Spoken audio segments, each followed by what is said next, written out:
رسول الله حي على الصلاة حي على الصلاة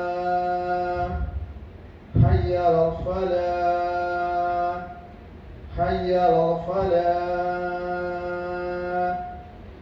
الله أكبر الله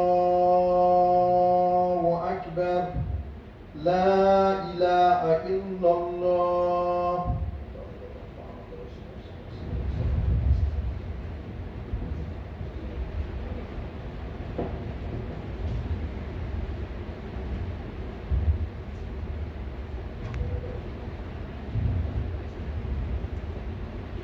الحمد لله الذي خلق السماوات والأرض وجعل الظلمات والنور ثم الذين كفروا بربهم يعدلون والذي خلقكم من طين ثم قضى أجلا وأجل مسمى عنده ثم أنتم تمترون وهو الله في السماوات وفي الأرض يعلم سركم وجهركم ويعلم ما تكسبون نحمده ونستعينه ونستغفره ونعوذ به من شرور أنفسنا ومن سيئات أعمالنا من يهده الله فلا مضل له ومن يضلل فلا هادي له وأشهد أن لا إله إلا الله وحده لا شريك له وأشهد أن محمدا عبده ورسوله بلغ الرسالة وأدى الأمانة ونصح الأمة وكشف الله به غمة وجاهد في الله حق جهاده حتى أتاه اليقين فصلى الله عليه وسلم.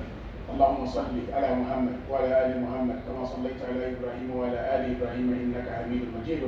اللهم بارك على محمد وعلى آل محمد كما باركت على إبراهيم وعلى آل إبراهيم إنك حميد مجيد.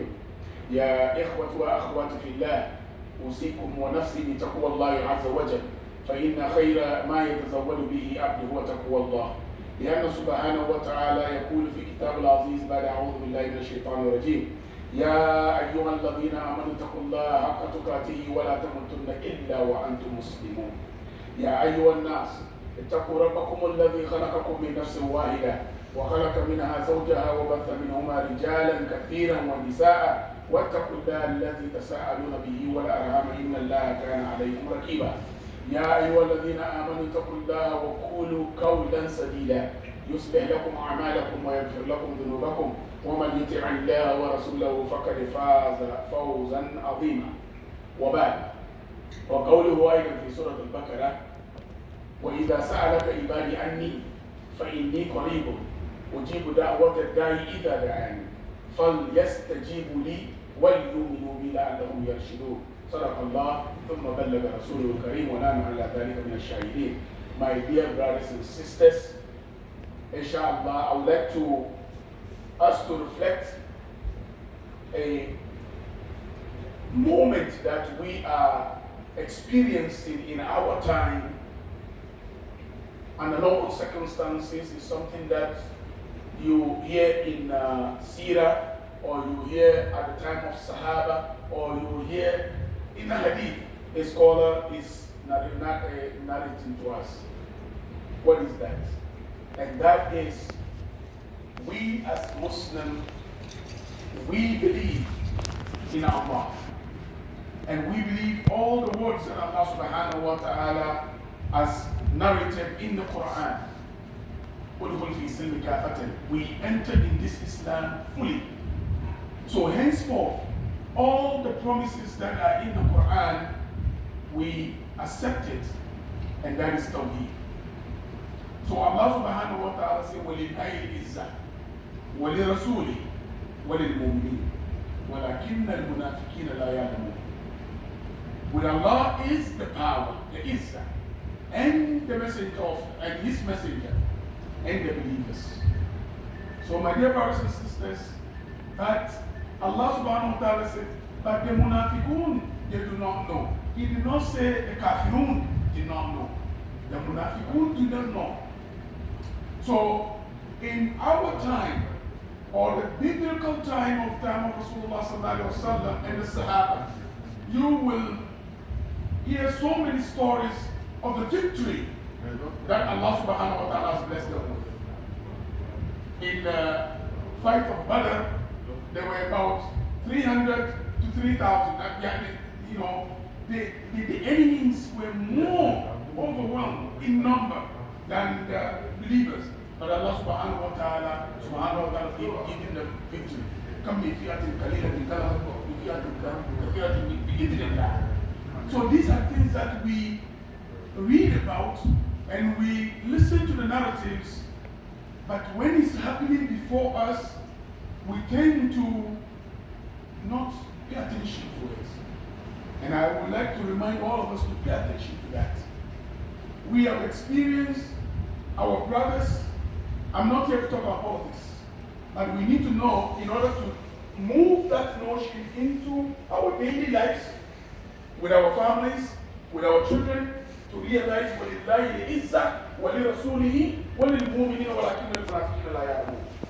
Allah subhanahu wa ta'ala has given our brothers the victory with walking into their domiciles, taking the Sharia back into their living. That is what is happening today in Afghanistan.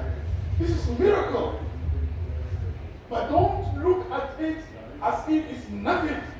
Then you will never take that lesson. Not that you have to go and fight anywhere, we're not promoting that. But when you internalize that, when we internalize that, then we will exercise that in our family and in our daily life. Because لا ملجأ ولا منجأ منك إلا إليك. There's no refuge and there's no security away from you, O Allah, except to you. In everything that we do.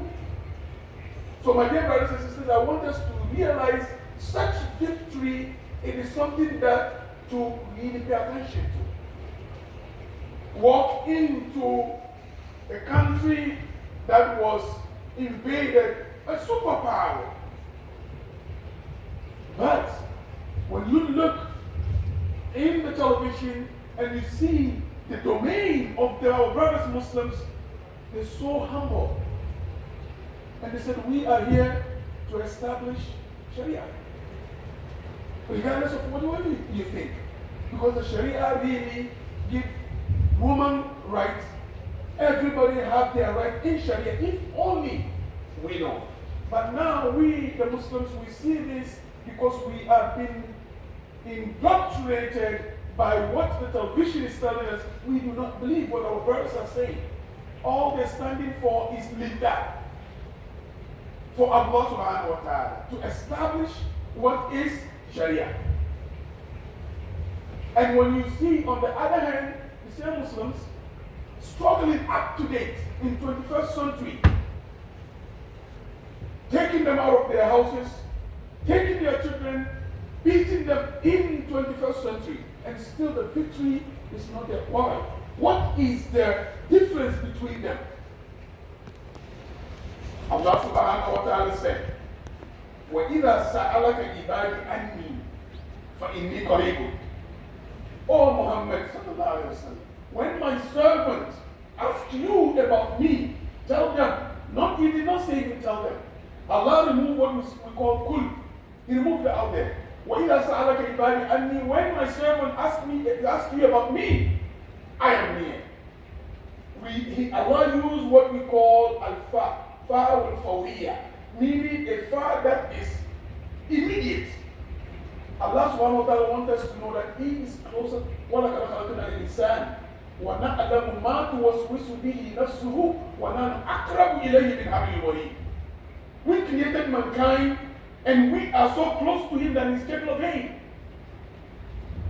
مَتَى نَصْرُ اللَّهِ أَلَا إِنَّ نَصْرَ اللَّهِ قَرِيبٌ. So all these things are near to us. So that words that Allah subhanahu wa ta'ala uses in Surah Al-Baqarah, when my servant asks you about me, I am near to them. أُجِيبُ دَعْوَةَ الدَّاعِ إِذَا دَعَانِ. I accept, I answer the call of the caller. Meaning you, him, her, we the Muslim. When we call upon Allah, Allah subhanahu wa ta'ala said, I do answer your call. But there is a condition. فَلْيَسْتَجِيبُوا لِي. Thus, He said, so therefore, you should answer my call too. That is the condition here. You are here, what are you doing? You are answering the call of Allah. to come to Jum'ah. No one forced you. When you get a Fajr Salah, you are answering the call of Allah in action. Not Allah, I accept you, I believe you. No, that's okay. But in your action, you are accepting the call of Allah. Allah promised, فَلْيَسْتَجِيبُ, so answer my call. وَلْيُؤْمِنُوا بِي, and believe in me. لَعَلَّهُمْ يَرْشُدُونَ, that you will be upright. That is a condition. So therefore, وَلِلَّهِ الْعِزَّةُ وَلِرَسُولِهِ وَلِلْمُؤْمِنِينَ وَالْمُؤْمِنِينَ وَلَكِنَّ الْمُنَافِقِينَ لَا يَعْلَمُونَ. These three promises is still there then and now. The condition of differences of acceptance is for us to answer the call of Allah subhanahu wa ta'ala. My question to all of us, are we answering the call of Allah? That is a question for us to answer in us. We're not talking about just being on the battlefield. No. The battlefield of jihad that we all know, jihad nafs. Are we answering the call of Allah? Inshallah. قولي قولي هذا واستغفر الله لي ولكم إن الله غفور رحيم.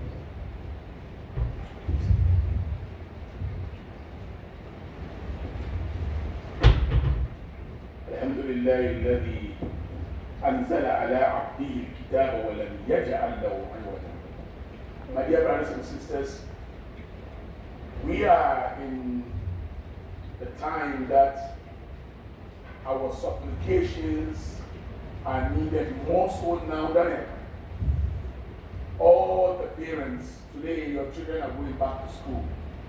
You have no power. You have no certainty.